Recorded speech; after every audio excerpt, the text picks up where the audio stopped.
দুনিয়ায় যদি সফলতা চান দুইজন ব্যক্তি লাগবে, একজন হলো মা আর একজন হলো ঘরের নেককার স্ত্রী। সফলতার জন্য দুইজন ব্যক্তি লাগবে। কেউ যদি সফলতা চায় সে যেন মনে করে দুইজন মানুষ আমার ঠিক রাখা লাগবে। এক নম্বরে মায়ের দোয়া, দুই নম্বরে বিবির সহযোগিতা। মা যদি দোয়া করে, স্ত্রী যদি আপনাকে সহযোগিতা করে, ঘরটারে জান্নাতের বাগান বানায় দিবেন কে? নড়াইল একটা এলাকার নাম হইল কালিয়া। কালিয়ায় বয়ানে যাওয়ার পরে 3 রাস্তার মোড়ে দেখবেন একটা চায়ের দোকান, ভ্যারাইটিস মালের দোকান। তো সেই দোকানে যেই লোক বসে বসে বেচা কিনা করে, দোকানের মালিক দেখতে অনেক ছোট, নাম হলো আব্দুল সাত্তার, লেখাই আছে সাত্তার ভ্যারাইটিস। মারহাবা বলেন। বিশাল দোকান, কিন্তু চা বিক্রি করে। রাত যত গভীর হয় তার চার দোকান তত জমজমাট হয়। দেখতে ছোট, মানুষ মানায় না, হাতগুলা ছোট, পা গুলা ছোট। যখন আমি দোকানে ঢুকলাম আমার দিকে তাকায় রয়েছে, হুজুর এই বয়ানকার, মানে আমার বয়ান বাইর করে দেখায়। তখন বুঝলাম তার মোবাইলে আমার বয়ান আছে, টিভিতেও বয়ান আছে। তা আমি বললাম আপনি ছোট মানুষ, আমগো ভাষায় আমরা বলি বাউইন মানুষ। কি মানুষ? বাউইন। বানাইছে কে? আল্লাহ বানাইছে। অথচ এত বড় একটা দোকানদারি করতেছেন, কেমনে এত বড় বাজার মিলাইলেন? সে বলতে আছে হুজুর আমার তো ভিক্ষা করার কথা,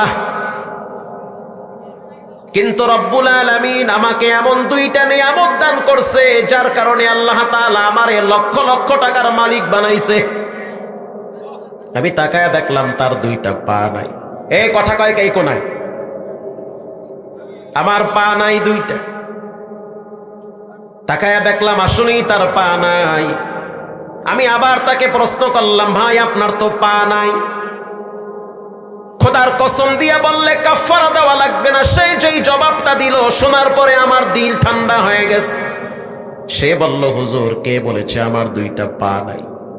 হুজুর আল্লাহর দয়ায় আমার 4টা পা আছে। আল্লাহু আকবার বলেন। আমি তো পিছনে ঘুরে দেখি পা তো হ্যাঁ নাই, আবার 4টা পা করতে আইলে। সে আমাকে বলতে আছে 2টা হলো আমার মায়ের পা, 2টা হলো আমার বউয়ের পা। এই 4 পায়ের শক্তিতে রব্বুল আলামিন আমাকে সফলতা দান করেছে। যখন আমার বিবাহের বয়স হয়েছে, আমার মা আমার জন্য মেয়ে দেখার জন্য চতুর্দিকে সংবাদ ছড়ায়া দিল। কেউ মেয়ে দিতে চায় না, কারণ আমি প্রতিবন্ধী, দেখতে মানায় না, চেহারাও সুন্দর না, 2টা পা তাও আমার ছোট। মহল্লার কেউ আমাকে মেয়ে দিবে না। কিন্তু আল্লাহ রাব্বুল আলামিন আমার জন্য তো জুরি লাইখা রাখছে। কে রাখছে? আল্লাহ রাখছে। কিছুদিন পরে মায়ের কাছে সংবাদ আসলো, আমাদের 2-3 গ্রামের দূরে একটা মেয়ে ডাইরেক্ট প্রস্তাব পাঠাইছে যে ওই ছোট মানুষের সাথে আমি সংসার করতে চাই। হুজুর আমি যখন আমার স্ত্রীর সাথে প্রথম রুমে গেলাম, আমার স্ত্রী দেখতে শুনতে মাশাআল্লাহ, কিন্তু আমি ছোট, সাইজে ছোট, আসলে ছোট না, পাকা পেলে আর সাইজে ছোট। সে বলল হুজুর যখন আমি আমার বিবির সাথে রুমে গেছি, আমার স্ত্রী আমাকে বলল স্বামী, আল্লাহর কাছে সবচেয়ে ঘৃণিত ওই ব্যক্তি যে ব্যক্তি মানুষের কাছে হাত পাতে। অতএব তুমি কারো কাছে হাত পাতবা না, ভিক্ষা করবা না। আল্লাহর জমিনে রেজেকের কোনো অভাব নাই। আল্লাহ তোমারে বানাইছে, তোমার রেজেকের দরওয়াজাও খুইলা রাখছে।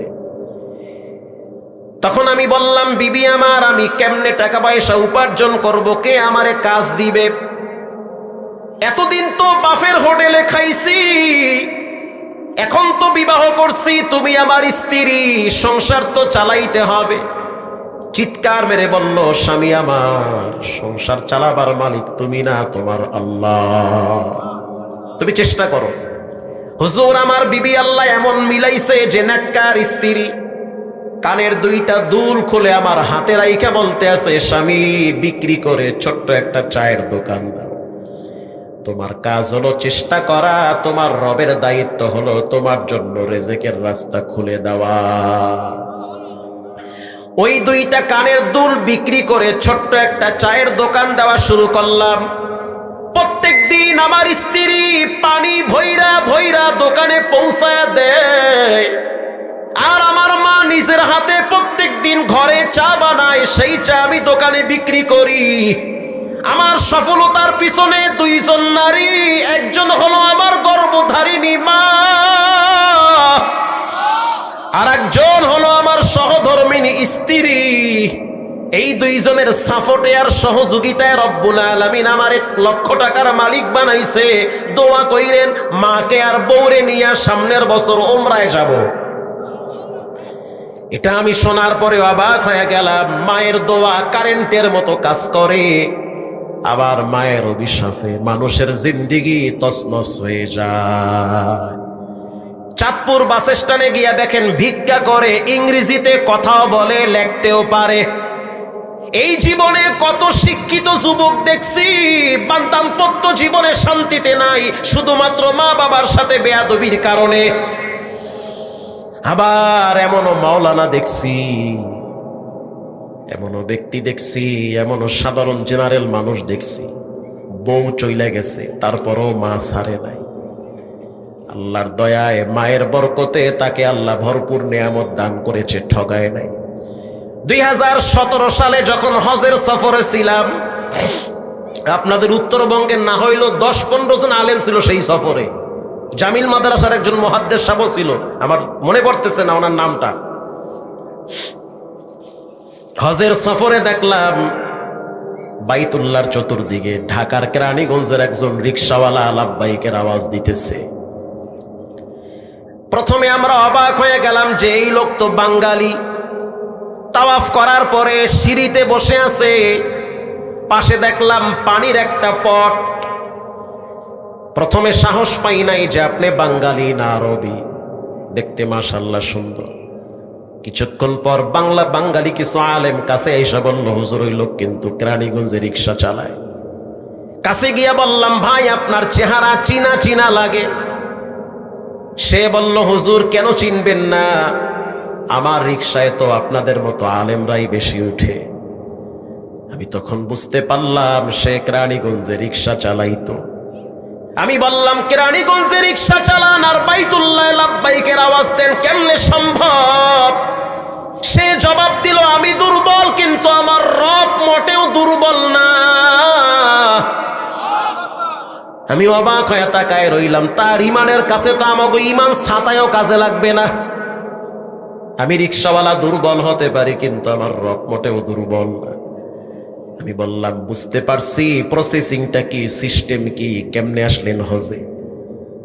হুজুর আমি এখনো রিক্সা চালাই, হজ থেকে যাওয়ার পরে আবার রিক্সা চালাবো। এই হজে আসার পিছনে সবচেয়ে বড় অবদান হলো আমার মায়ের দোয়ার চোখের পানি।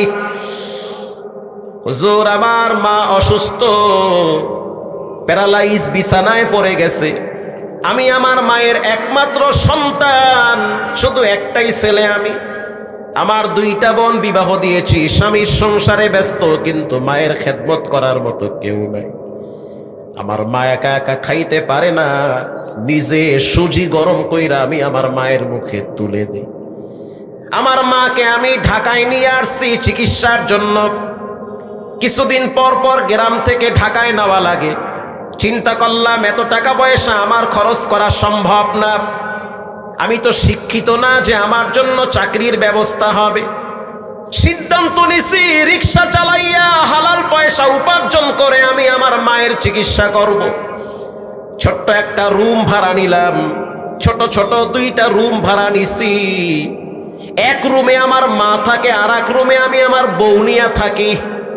প্রত্যেক দিন আমার স্ত্রী বলে, তোমার মা তো বিছানায় প্রস্রাব করে দেয়, গন্ধে থাকতে পারি না। তখন আমি আমার স্ত্রীকে বললাম, ও বিবি আমার মায়ের প্রস্রাব তোমার নাকে গন্ধ লাগে, কিন্তু আমার নাকে আমি ঘ্রাণ পাই। কারণ সে তো আমার মা, তার পায়ের নিচে রব্বুল আলামিন আমার জান্নাত আর সুখ শান্তির চাবি দিয়েছে। হুজুর, আমার স্ত্রী মানসিকভাবে আমাকে টর্চার শুরু করেছে, হয় তুমি আমারে ছাড়ো, তা না হলে তোমার মাকে ছাড়ো। আমি তখন আমার স্ত্রীকে বললাম, বিবি, আবার যেই মায়ের পেটে আমি ছিলাম, কষ্ট দিয়েছি, মার রাত ঘুম হারাম করেছি, অথচ আমার মায়ের খেদমত করা আমার জন্য ফরজ। আল্লাহর ইবাদত করা যেমন ফরজ, মায়ের খেদমত করাও কি ফরজ। আল্লাহ খুশি তখন হয় যখন মা খুশি হয়। ওরে আল্লাহ বেজার তখন হয় যখন মা বাবা বেজার হয়ে যায়। আল্লাহর ঘর বাইতুল্লাহ যদি ভেঙ্গে ফেলেন, রব্বুল আলামিন ততটা কষ্ট পাবে না। যদি মায়ের মনে কষ্ট দেন, বাইতুল্লাহ ভাঙ্গার চেয়েও আল্লাহর কাছে মাকে কষ্ট দেওয়া বড় অপরাধ। হুজুর, শেষ পর্যন্ত আমার বিবি বাবার বাড়ি চলে গেল, ডিভোর্স লেটার পাঠিয়ে দিয়েছে। তখন আমি সিদ্ধান্ত নিছি কি করব, বিবি তো আমার সাথে সংসার করবে না, সে চলে গেছে। তখন আমার মা কান্দে আর কয়, সন্তান, তুমি আমারে বৃদ্ধাশ্রমে রাইখা আসো, ওই জায়গার মানুষগুলো আমারে দেখবে। আমি আমার মাকে বলছি, তোমার পায়ের নিচে তো আমার রব জান্নাতের সুগন্ধি বিছায়া রাখছে। আল্লাহর দয়ায় হুজুর আবার বিবাহ করছি। আল্লাহ পাক এমন বরকত দিয়েছে, পরের স্ত্রী বড় দিনদার, বড় নেককার। সেই বিবির পেটে 3টা সন্তান হয়েছে, 3টা সন্তানই কোরআনের হাফেজ। 3টা সন্তানই ঢাকার উল্লেখযোগ্য নামি দামি এক মাদ্রাসায় পড়ে।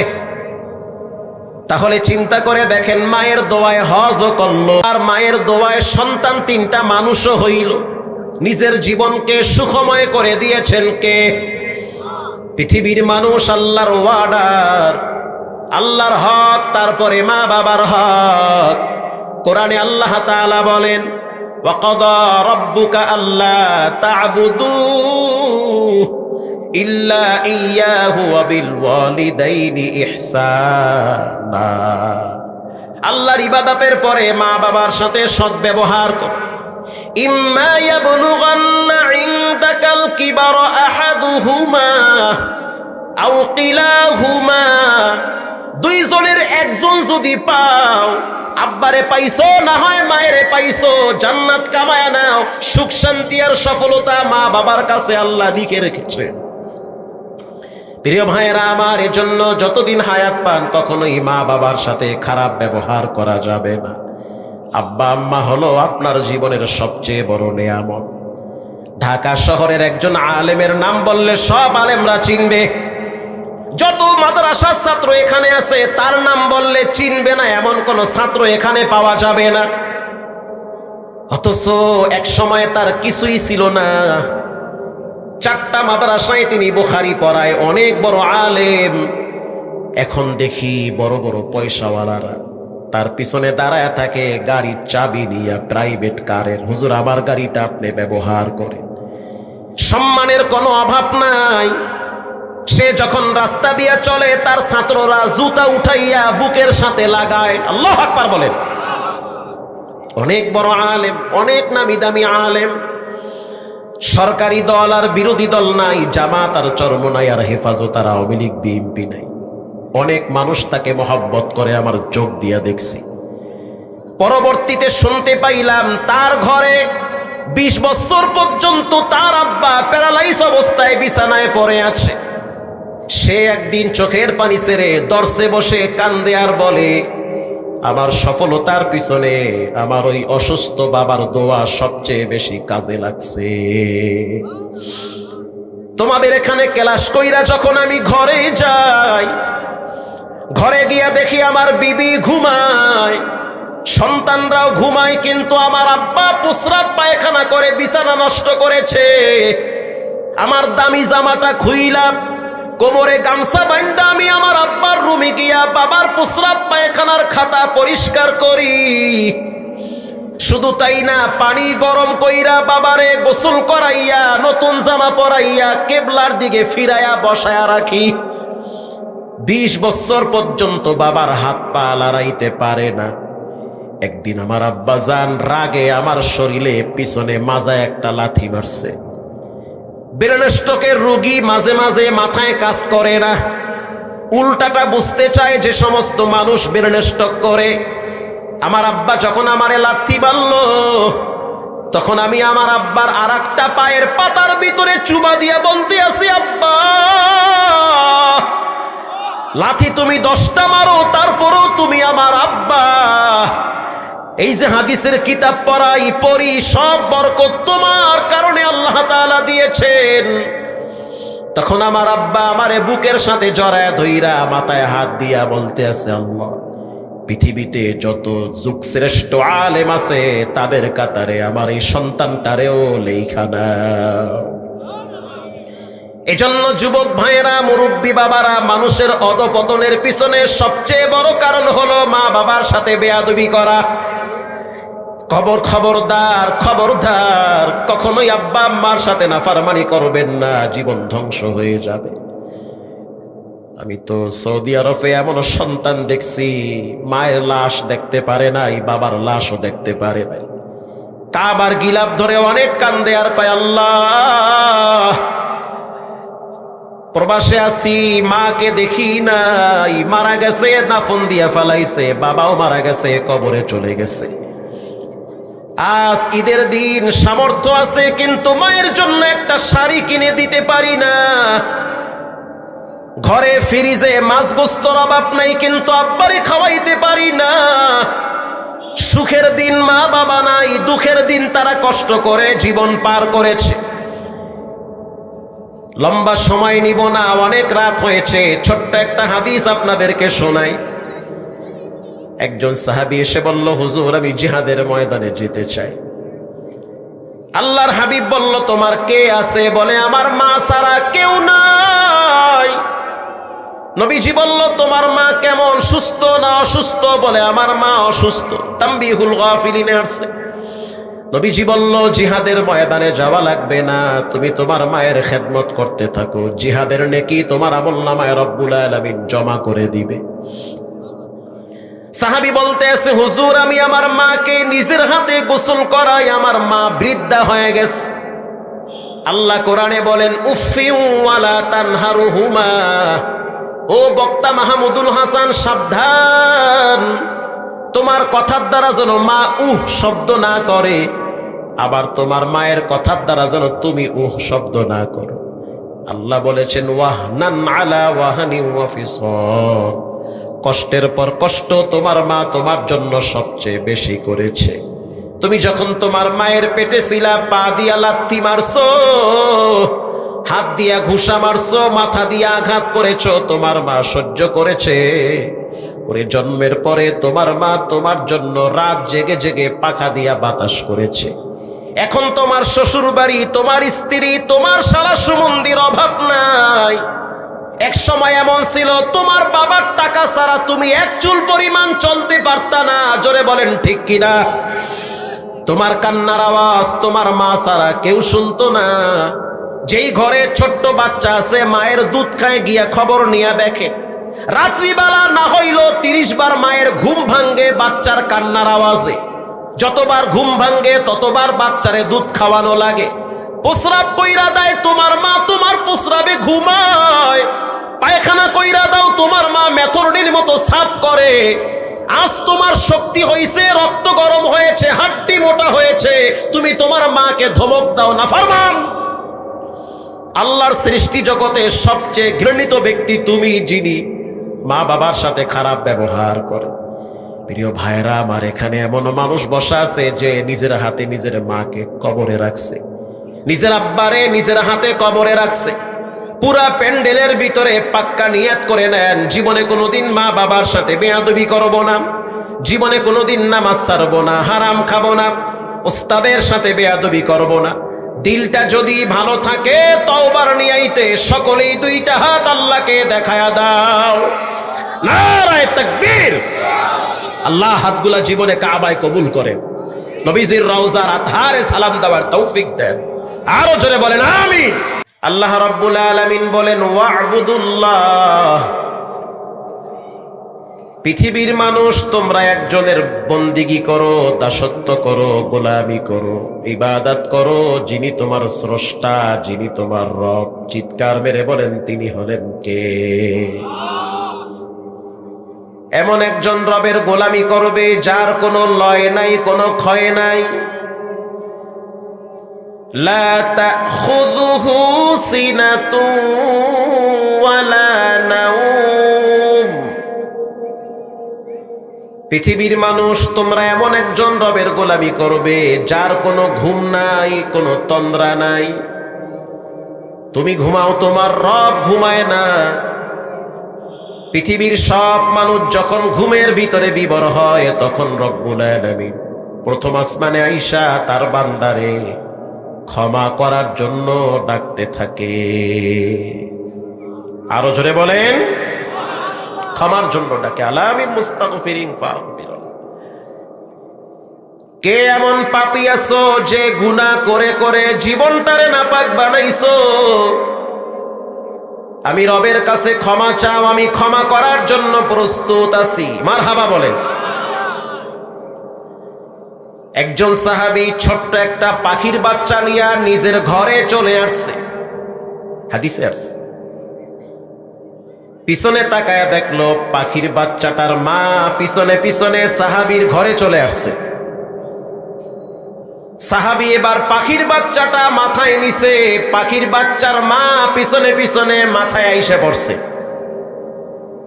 সাহাবী এবার পাখির বাচ্চাটারে নিয়ে পাকের রুমে গেছে। ওই পাখির বাচ্চার মা পিছনে পিছনে পাকের রুম পর্যন্ত চলে গেছে। সাহাবী এবার চিন্তা করলো যে পাখির বাচ্চা নিয়ে নবীর দরবারে যাব। পাখির বাচ্চা নিয়ে নবীর দরবারে চলে গেল। পাখির বাচ্চার মা, ওই বাচ্চাটার মা অনেক দূরে একটা গাছের ডালে বসে আছে। সাহাবী বলল, হুজুর আমি যখন বাচ্চাটা আনলাম তখন দেখলাম তার মা পাগলের মতো হয়ে গেছে। আল্লাহর হাবিব বলল, সাহাবী শুনে নাও, ভ্রাতৃত্ব ভালোবাসা প্রত্যেকটা পশু পাখির ভিতরে দিয়েছেন কে? এই মা পাখিটা তার বাচ্চারে যেই পরিমাণ ভালোবাসে এর চেয়ে কোটি কোটি কোটি কোটি গুণ তোমার রব বান্দাদেরকে ভালোবাসে। তোমার রব বান্দাদেরকে এর চেয়ে কোটি গুণ ভালোবাসে। রমজান মাসের শেষের দিকে বাইতুল্লাহ শরীফের একজন ইমামের নাম হলো ইয়াসিদ দোসারি, যার তেলাওয়াত গোটা পৃথিবীর মানুষের কলিজায় জায়গা করে নিয়েছে। পৃথিবীর ভিতরে একটা আওয়াজ হলো সবচেয়ে মজার আওয়াজ, ওই আওয়াজটার নাম হলো কোরআনের আওয়াজ। এটা মানুষের দিল কেড়ে নেয়। ইয়াসিদ দোসারি যখন তেলাওয়াত করে তখন মনে হয় মক্কার অলিতে গলিতে কোরআনের নূর ছড়িয়ে পড়ে। ইয়াসিদ দোসারি যখন তেলাওয়াত করে তখন মনে হয় কোরআনের বাতাস মানুষের কলিজায় গিয়া লাগে। আমি তো দেখছি রমজান মাসে প্রায় 50 থেকে 60 লক্ষ মানুষ, কোনো আওয়াজ নাই, কোনো সাউন্ড নাই, চুপচাপ দাঁড়িয়ে আছে, দাঁড়ায়া দাঁড়ায়া তেলাওয়াত শুনতেছে। আর মনে হইতেছে জান্নাতের সমুদ্রে তারা হাবুডুবু খাইতেছে। ইয়াসিদ দোসারিকে সাংবাদিকরা প্রশ্ন করল, শায়েখ আপনি অল্প বয়সে কাবার ইমাম হয়েছেন, আপনি যখন রাস্তা দিয়ে হাঁটেন তখন মক্কার বাচ্চারা আপনার পায়ের ধুলাগুলা তারা বুকে লাগায়, কোরআনের বরকত মনে করে। শায়েখ আপনার জীবনে এমন কোন স্মরণীয় ঘটনা মনে পড়ে নাকি? কাবার ইমাম ইয়াসিদ দোসারি বলল যে হ্যাঁ, আমার জীবনে একটা স্মরণীয় ঘটনা মনে পড়ে। সেই ঘটনা হলো রমজান মাসের প্রথম জুমায় আমার খুতবা দেওয়ার পালা চলে আসছে। আমার নাম ঘোষণা হয়েছে যে খুতবা আমাকে দিতে হবে। অনেক ইমাম এক এক জুমায় এক একজনের নামে খুতবার ঘোষণা হয়। আমি যখন খুতবা দেওয়ার জন্য দাঁড়াইলাম বুঝতে পারলাম যে সেই দিন তাপমাত্রা অনেক বেশি ছিল। প্রচন্ড তাপের কারণে হাজী সাহেবরা দাঁড়াইতে কষ্ট পায়, প্রচন্ড রোদের তাপের কারণে মানুষগুলা তাওয়াফ করতে কষ্ট পায়। আমি যখন খুতবা দেওয়ার জন্য দাঁড়াইলাম, সিদ্ধান্ত নিলাম খুতবাটাকে শর্ট করব, লম্বা খুতবা করব না, কারণ মানুষদের জন্য কষ্ট না হয়। মারহাবা বলেন।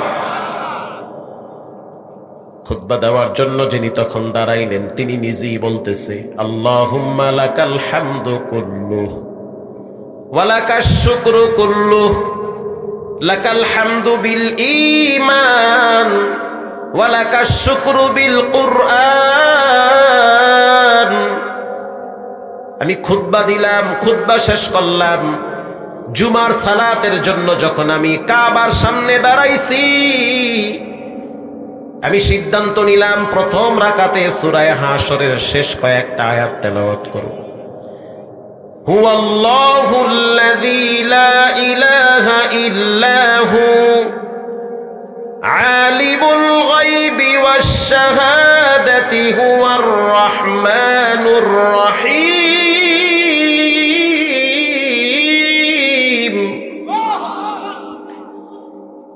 হুয়াল্লাহুল্লাযী লা ইলাহা ইল্লা হু الملك القدوس السلام المؤمن المهيمن العزيز الجبار عزيز الجبار المتكبر سبحان الله عما يشركون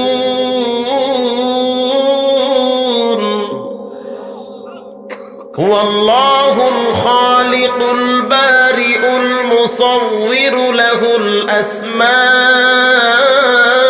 الحسنى يسبح له ما في السماوات والأرض وهو العزيز الحكيم।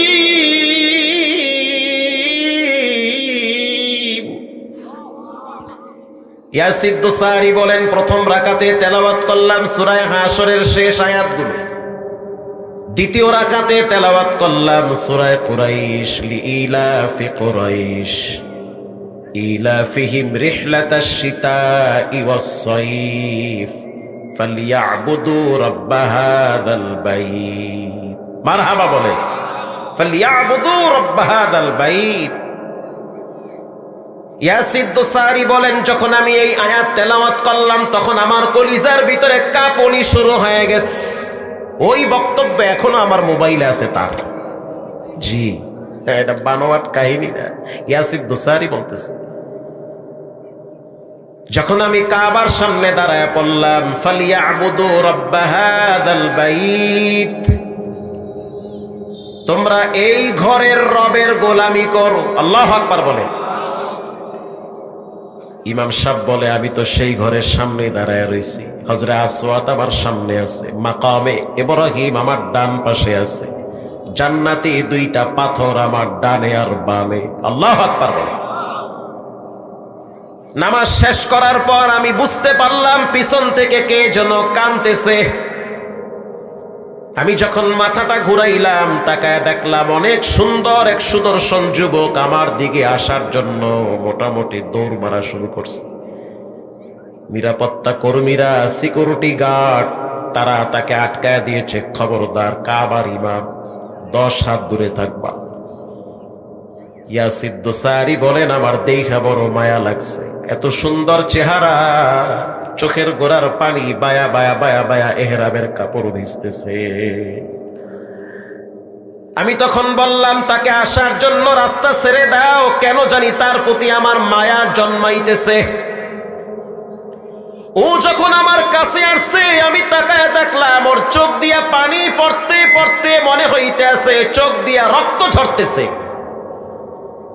আমি তখন প্রশ্ন করলাম, কেন কাঁদো? সে বলল, আমি কাঁদি না, কে যেন আমারে কাঁদায়। হুজুর, আমার বাড়ি তো ইউরোপে, আমার বাড়ি হলো আমেরিকায়, আমার মা একজন মুসলিম, আমার বাবা খ্রিস্টান। আমার মা অনেক চোখের পানি ছেড়ে কেঁদেছে। রমজান মাসের আগে আমার মা বারবার আমাকে বলেছে, সন্তান, মদের আড্ডাখানায় থাকা যাবে না। মদ মানুষের জীবন যৌবন ধ্বংস করে দেয়। রমজান মাসে বন্ধু বান্ধব আর মদের আড্ডাখানা বাদ দিয়া তুমি আল্লাহর ঘর খানায় কাবায় চলে যাও, রব্বুল আলামিন তোমাকে হেদায়েতের রাস্তা খুলে দিবে। তো যখন আমি এয়ারপোর্ট থেকে কাবার কাছাকাছি আসছি, তো বাইতুল্লাহ শরীফের কিছু বৈশিষ্ট্য আছে। মক্কার একটা অন্যতম বৈশিষ্ট্য হলো, আপনি যখন মক্কায় ঢুকবেন তখন এমন একটা ঘ্রাণ পাবেন, যেই ঘ্রাণ আপনি অতীতে কোনোদিন পান নাই। আপনি যখন বাইতুল্লাহর ভিতরে ঢুকবেন তখন আর এক রকমের ঘ্রাণ পাবেন। আপনি যখন মাতাবে প্রবেশ করবেন তখন আর এক রকমের ঘ্রাণ পাবেন। লক্ষ লক্ষ মানুষ লাব্বাইকের আওয়াজ দেয়, কোনো ঘামের গন্ধ নাই, বরং চতুর্দিকে সুঘেরান। আল্লাহু আকবার বলে। পৃথিবীর অন্য কোথাও এই দৃশ্য পাবেন না। আপনি মদিনায় যদি যান, সেখানেও দেখবেন আর এক রকমের ঘ্রাণ পাওয়া যায়। মদিনার বাতাসের ভিতরে কে যেন মিশকে আম্বর লাগায় দিছে। আল্লাহু আকবার বলে। শাইখ ইয়াসির দুসারি বলেন, আমি তখন ওকে প্রশ্ন করলাম, তোমার দিলের ভিতরে এত কষ্ট, তাও নামাজের ভিতরে চোখের পানি কেন আসলো? সে বলল, আমি জীবনে অনেক গান শুনছি, হিন্দি গান, ইংরেজি গান, আরবি গান, কোন গান আমার জীবনে বাদ নাই। কিন্তু যখন আপনি খুতবা দেওয়ার জন্য দাঁড়াইছেন, আপনার খুতবার প্রত্যেকটা আওয়াজ আমার কলিজার ভিতরে বিদ্ধ হয়। আপনি যখন নামাজে দাঁড়াইয়া কোরআন তেলাওয়াত শুরু করছেন, তখন কে যেন আমার কলিজার ভিতরে বাতাস দিয়া ঠান্ডা বানায়। ইয়াসির দুসারি বলেন, আমি বুঝতে পারলাম এটা ইয়াসির দুসারির কারামতি না, এটা হলো আল্লাহর কোরআনের বরকত। আরো জোরে বলেন সুবহানাল্লাহ। প্রিয় ভাইরা আমার, এজন্য রব্বুল আলামিন বলেন, ওয়া'বুদুল্লাহ, তোমরা একজনের ইবাদত করো যার কোনো লয় নাই, কোনো ক্ষয় নাই। আল্লাহ বলেন, আলাম তারা আন্নাল্লাহা ইউসাব্বিহু লাহু মান ফিস সামাওয়াতি ওয়াল আরদ ওয়াত-তায়রু সাফফাত কুল্লুন ক্বাদ আলিমা সালাতাহু ওয়া তাসবিহাহু। রব্বুল আলামিন বলেন, তোমরা যেই পাখি দেখতে পাও, পাখি শূন্যে উড়তেছে পাখা বিস্তার করে, আর পাখিটা ঠোঁট নাড়ায় নাড়ায় একজনের জিকির করে, প্রশংসা করে। তিনি হলেন কে? আরে বেটা, পাখিটাও তো আল্লাহর ডাকে।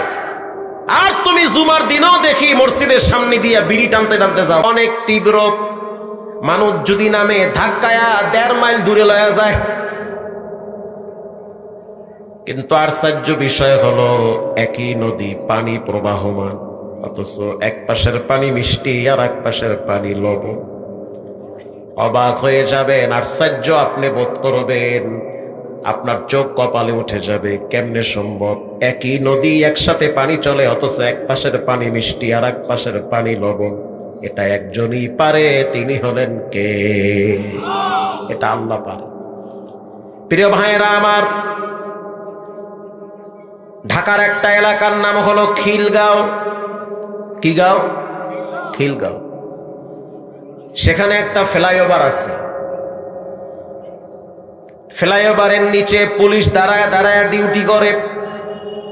যদি কোনো ভিআইপি যায় তাহলে একটা রাস্তা বন্ধ করে আর একটা রাস্তা ক্লিয়ার রাখে। তো শুক্রবার দিন আমার মসজিদে অনেক পুলিশরা জুমার নামাজ পড়তে আসে। একজন পুলিশকে দেখলাম, অনেক সুন্দর বড় দাড়ি, জুমার দিন মাথায় পাগড়ি পইরা মসজিদে আসছে। আমি তো প্রথমে মনে করছি হয়তো কোনো বড় মাদ্রাসার মুফতি সাহেব, পরে শুনতে পাইলাম সে পুলিশ, পুলিশের চাকরি করে। আমি বললাম, পুলিশের চাকরি করেন, 9-6 করেন না? আগে করতাম, এখন করি না। ভালো হয়ে গেছে। কেমনে ভালো হইছেন? আল্লাহর একটা কুদরত দেখা আমি ভালো হয়ে গেছি। ঘুষ খাই না, সুদ খাই না, 2 নম্বরই করি না। আগে আগে মাঝে মাঝে শয়তানের ধোকায় করতাম, এখন করি না। দাঁড়ায় দাঁড়ায় ডিউটি করতেছিলাম, ফ্লাইওভারের সাথে দেখবেন বড় বড় 5 তলা 7 তলা বড় বড় বিল্ডিং আছে ফ্লাইওভারের পাশে, একেবারে ফ্লাইওভারে ঘেঁষে বড় বড় বিল্ডিং, পুরান বিল্ডিং আছে বেশিরভাগ। কমলাপুরের দিকে যে ফ্লাইওভার একটা গেছে ওটার আশেপাশে সব পুরান বিল্ডিং, মনে হয় ধাক্কা দিলে লড়বে এই বিল্ডিং। পুলিশ অফিসার বলতে আছে আমি দাঁড়ায় আছি, ইন দি মিন টাইমে বুঝতে পারলাম কে যেন একটা বস্তা ফালাইছে। আমি পিছনের দিকে তাকায় দেখলাম একটা 7 বছরের বাচ্চা বাড়ির ছাদ থেকে নিচে পড়ে গেছে। আমি অবাক হয়ে গেলাম, ওই 5-6 তলার উপর থেকে নিচে যদি কোনো বাচ্চা পড়ে সে তো মারা যাওয়ার কথা। আমরা দৌড়ায় কাছে গিয়া দেখতেছি মরে নাই, সে আবার দাঁড়ায় হাঁটা শুরু করছে। কাদেরে কুদরত দারি বরকামাল আনতা রব্বি আনতা হাসবি জুল জালাল। যেটা কেউ পারে না সেটা পারেন একজন, তিনি হলেন কে? হুজুর আমি বাচ্চাটারে নিয়ে মুগদা মেডিকেলে গেছি, ডাক্তার বলতে আছে কিচ্ছু লাগবে না, সন্তানটার একটা পশমও নষ্ট হয় নাই। তখন চিন্তায় পড়ে গেলাম, 5 তলার বিল্ডিং থেকে একটা বাচ্চা পইরা যদি হাঁটতে পারে, ওর যদি পশমের ক্ষতি না হয়, ওরে যেই মালিক বাঁচায় রাখছে, আর ওই মালিক চাইলে আমার মতো মানুষটারে মৃত্যু দেওয়ার পরে বাড়ির পিছনে বাঁশবাগানে কবরে শাস্তি দিতে পারে। পারে কি পারে না? এই ডরে সব 2 নম্বরই ছেড়ে দিছি। এজন্য রব্বুল আলামিন বলেন ওয়া'বুদুল্লাহ, তোমরা আল্লাহর ইবাদত করো। ঘরি হরদম বগুয়াদাল্লাহু নাগুয়াদ টুনটুনা টুনটুনা টুটু। আমি বলি নাই, আল্লামা জালালউদ্দিন রুমি বলছে ঘরি হরদম বগুয়াদাল্লাহু নাগুয়াদ টুনটুনা টুনটুনা টুটু বজহের সাম এমি আয়াদ কে টুটু কেদর মানা বগুয়াদ আল্লাহু। আল্লাহু আকবার জোরে বলেন। আল্লামা জালালউদ্দিন রুমি বলেন, পৃথিবীর মানুষ তোমরা যেই ঘড়ি দেখতেছো, ঘড়িটা টিকটিক করে আওয়াজ দেয়। ওই ঘড়িটা টিকটিক করে আওয়াজ দেয় না, বরং টিকটিক করে রবের নামের জিকির করে। দলিল সে দলিল দিছে, ওয়া ইম মিন শাইইন ইল্লা ইউসাব্বিহু বিহামদিহি ওয়ালাকিন লা তাফকাহুনা তাসবিহাহুম। আল্লাহ বলেন পৃথিবীর প্রত্যেকটা বস্তু আমি আল্লাহর প্রশংসা করে। তার মানে যেই মাটিতে বসে আছেন, মাটিও একজনের প্রশংসা করে। জোরে বলেন তিনি হলেন কে? আপনার ডানে বামে যেই বাঁশগুলো দাঁড়িয়ে আছে, প্রাণহীন বাঁশ, রব বলেন সেটাও আমি আল্লাহর জিকির করে। বান্দা পৃথিবীতে যত পশু প্রাণী দেখতে পাও সবাই কিন্তু আমি মালিকের প্রশংসা করে। আমি বলি নাই। হাইওয়াতুল হাইওয়ান কিতাব খুলে দেখেন, জীব জানোয়ারের চরিত্র সম্পর্কে কিতাবে লেখা আছে। বাঘ আল্লাহর একটা সৃষ্টি প্রাণী। বলেন বাঘ কার সৃষ্টি?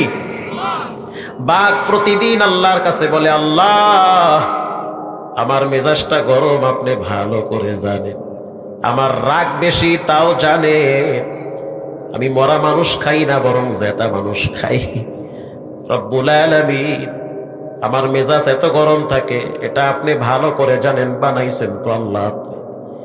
রব্বুল আলামিন যখন আমার সামনে কোনো মুমিন মুত্তাকিন পরেজগার তাকওয়াওয়ালা মানুষ পড়বে, তখন আপনি কুদরতি ভাবে আমার মেজাজটারে ঠান্ডা বানায় দিয়ে, কারণ আমি জানি বেয়াদব আল্লাহর রহমত থেকে অনেক দূরে। আল্লাহু আকবার বলেন।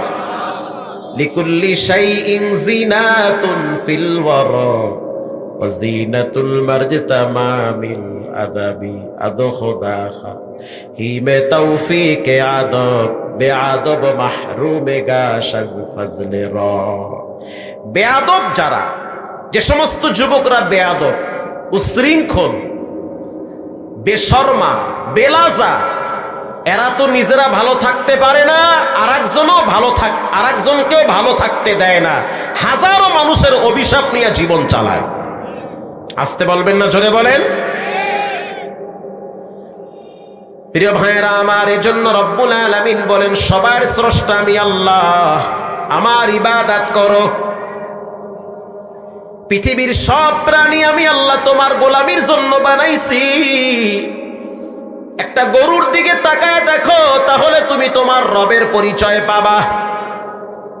গরু যদি চায় তার মালিকের শিং দিয়া গুতা দিয়া একদিনে জায়গায় ডেট বানায় ফেলাইতে পারে, কিন্তু গরুর কান্দে জোয়াল দিয়া প্রত্যেক দিন ক্ষেতের ভিতরে কাজ করান, গরু একদিনও আপনারে লাথি মারে না।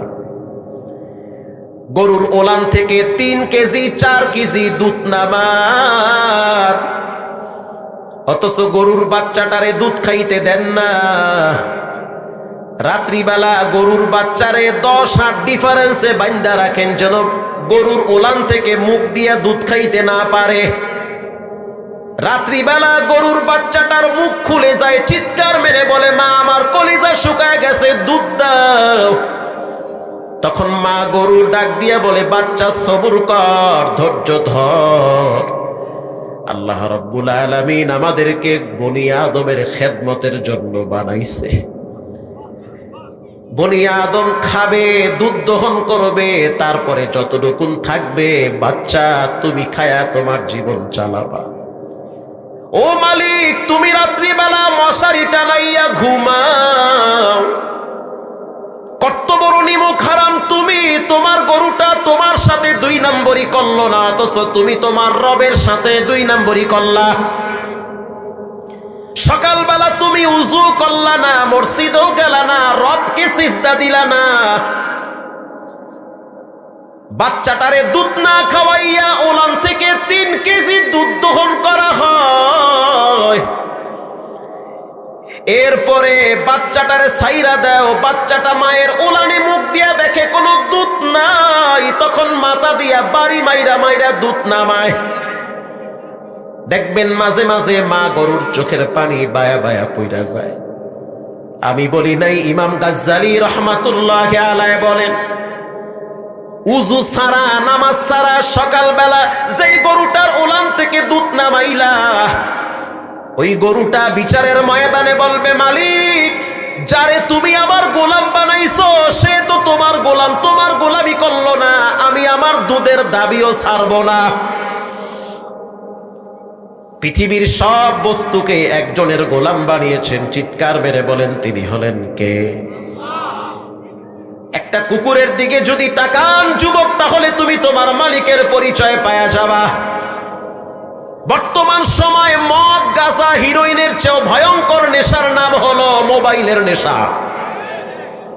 ঘরে ঘরে অশান্তি লেগে আছে, পরকিয়া বেড়ে গিয়েছে মোবাইলের নেশায়। টিকটক, পাবজি, ফ্রি ফায়ারের কারণে কত মায়ের জীবন চলে গেল তার কোনো হিসাব নাই। গত 3 দিন আগেও দেখলাম রেল লাইনে দাঁড়ায় দাঁড়ায় টিকটক বানাইতেছে। কথা কন্যা কা ট্রেন আইসা মুসাফা করছে। ট্রেন আইসা বলতে আছে দোস্ত আসো, অনেকদিন মুসাফাও হয় না, কোলাকুলিও করছে ট্রেন। টিকটক বানাইতে বাড়ির ছাদে গেছে। ওরে কপাল পোড়া, শয়তান কামড় দিলে যা করার তাই করে। আমগো বরিশাল্লা ভাষায় কয় যার কোনো কাম নাই হে করে আকাম। কি কথা বুঝেন নাই? কোনো কাম নাই তো, না আছে লেখাপড়া, না আছে মা বাবার কাজ, না আছে নিজের কাজ, আছে খালি ছাদে খাড়াইয়া নাচবে আর হেটা ভিডিও কইরা ছাড়বে, আর কেডা কয়টা লাইক আর কমেন্ট দিছে এই অপেক্ষায় থাকবে। টিকটক বানাইতে বাড়ির ছাদে গিয়া কারেন্টের তার ধইরা নাচা শুরু করছে। কারেন্ট চিন্তা করলো তুই নাচবি কি, তোর বাড়ির ছাদ উদ্যা নাচাইতে আছি। তো নাচতে নাচতে নাচতে নাচতে শরীরে আগুন ধইরা গেছে। এজন্য সাবধান, এই মোবাইলের কারণে কত সন্তান নিজের মা বাবারে জবাই করছে। শরীয়তপুরে বয়ানে গেলাম, গিয়া শুনলাম সন্তান বাবারে কুড়াল দিয়া মারছে শুধু মোবাইলের কারণে। কুষ্টিয়ায় বয়ানে গেলাম, একই ঘটনা, মেয়ে তার মাকে বালিশ চাপা দিয়া মারছে মোবাইলের কারণে। ভোলায় বয়ানে গেছি, একজন আলেম তার সন্তান জালেম হইছে, বাপ একজন মুহাদ্দিস সাহেব, অথচ সন্তানকে বাধা দিয়েছে মোবাইল চালায়ও না। মোবাইল চালাও, তারপরও নিয়ন্ত্রণে থাকবা, খবরদার অপব্যবহার করা যাবে না। ছেলেটা ক্লাস 9-এ পড়ে, 24 ঘন্টা মোবাইল নিয়ে হাবুডুবু খায়। বাবায় ধমক দিয়া বলতে আছে, সন্তান রেজাল্ট তোমার খারাপ, হাতের লেখা ভালো না, ক্লাসে গেলে ঘুমাও, কারণ সারা রাত যেই ছেলেটা মোবাইল টিপে সে তো ক্লাসে লেখাপড়া করতে পারে না। বাবাই যখন রাগ করলো, সন্তান চিন্তা করলো বাবাই হলো আমার আনন্দ বিনোদনের পথের কাঁটা। শেষ পর্যন্ত সন্তান বাবারে জবাই করেছে।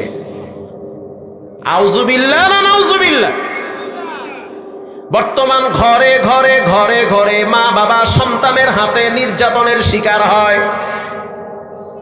শুধু সন্তানদের দোষ দিয়া লাভ নাই, মা বাবারও কিছু দোষ আছে। আল্লাহ রাব্বুল আলামিন কোরআনে বলেন, ইয়াউমা লা ইয়ানফাউ মালু ওয়ালা বানুন।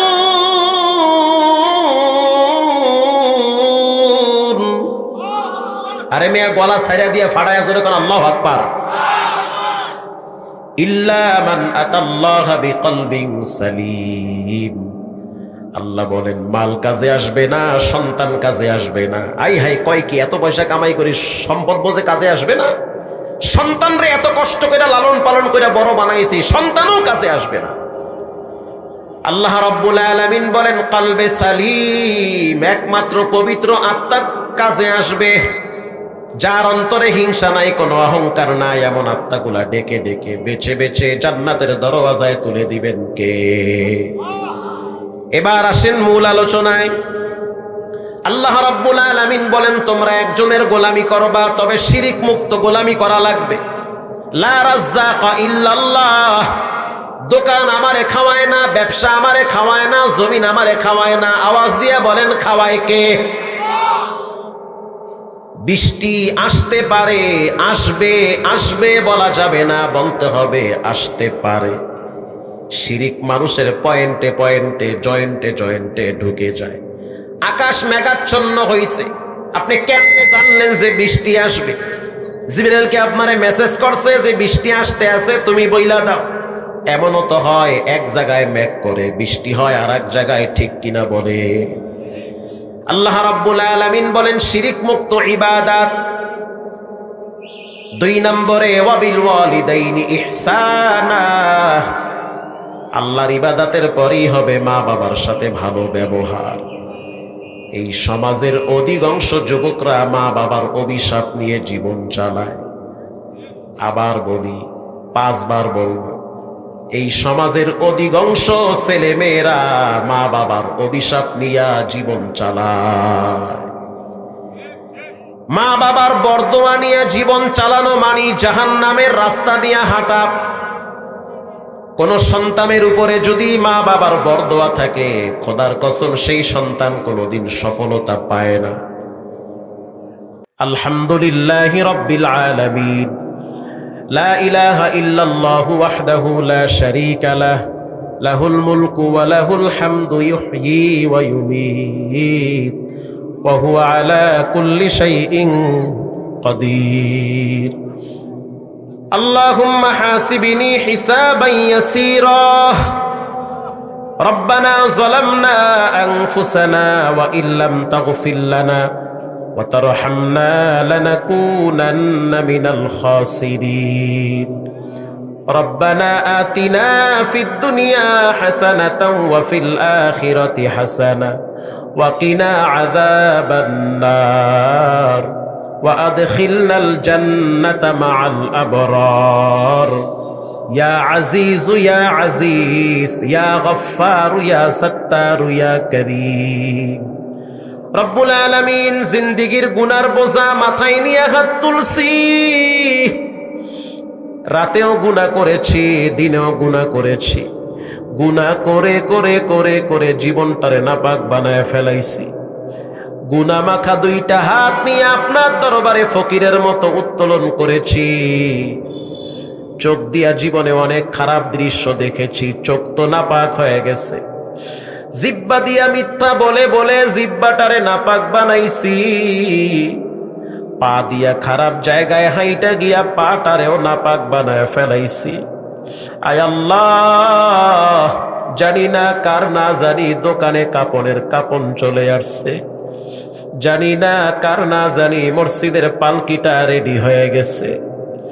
হঠাৎ হঠাৎ মানুষ দুনিয়ার থেকে বিদায় হয়, জানি না কার মৃত্যু কোথায় কখন রাখছেন রে মালিক। যেদিন মরণ দিবেন পরিপূর্ণ মুসলমান না বানায়া মরণ দিয়েন না, মুসলমান না বানায়া সাদা কাপড় শরীরে পরাইয়েন না, মুসলমান না বানাইয়া পালকিতে উঠাইয়েন না রে আল্লাহ। পরিপূর্ণ ইমানদার না বানায়া ওই ভাঙ্গা ছোট্ট দুর্বল ঘরটায় শোয়াইয়েন না। রব্বুল আলামিন, জীবনে অনেক গুনাহ করছি, কিভাবে কবরে থাকবো না জানি কি শাস্তি হয়, বড় ভয় লাগে। রব্বুল আলামিন, এমন একটা দিন আমাদের জীবনে আসবে, সেদিন সবচেয়ে বেশি অসহায় হয়ে যাব, যেদিন আমাদের চোখ বন্ধ হয়ে যাবে রে যুবক। চিন্তা করে দেখো, সেই দিন বেশি দূরে না, যেদিন চোখ বন্ধ হয়ে যাবে তোমার বন্ধু বান্ধব সবাই বলবে মৃত মানুষের পাশে বেশিক্ষণ থাকা যাবে না।